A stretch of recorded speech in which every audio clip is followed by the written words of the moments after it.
Good afternoon, Jack. Thank you for coming in to the podcast and sharing some of your insights on continuous improvement. Before we start off, I would like to explain what continuous improvement is.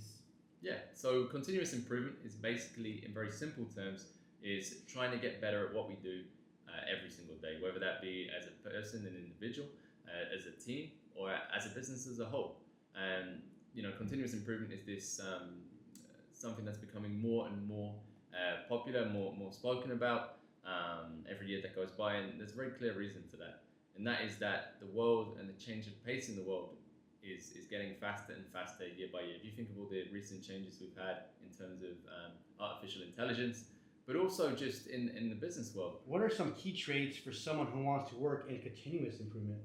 I would say the number one key trait someone needs to have would be curiosity. And the reason I say curiosity is because continuous improvement is all about solving problems or looking for novel ways and new ways of solving existing problems, or maybe even problems we don't know that we have. Also do things such as the 5 whys. So that is asking why 5 times to a problem until we actually find the root cause. We are not getting our trucks out on time every single night. So then you'd ask why? Well, because we're not picking all the product in time. Well, why? Because some guys are going slower than other guys. Why? Because they don't seem as competent at what they're doing. They don't seem to know as much as everyone else. Why?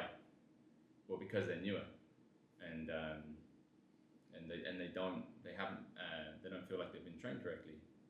So why?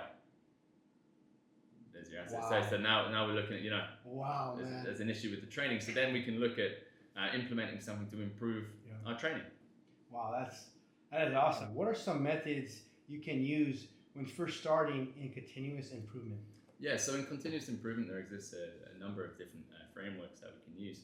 Probably the best known would be Lean Six Sigma, which is a combination of Six Sigma and Lean methodology. So, next question I got is, what are some things you know now that you wish you had known when you were starting out? And the best place to find the answer often is from the guy who's been doing it for the past 5 years, every single day, 8 hours or more a day.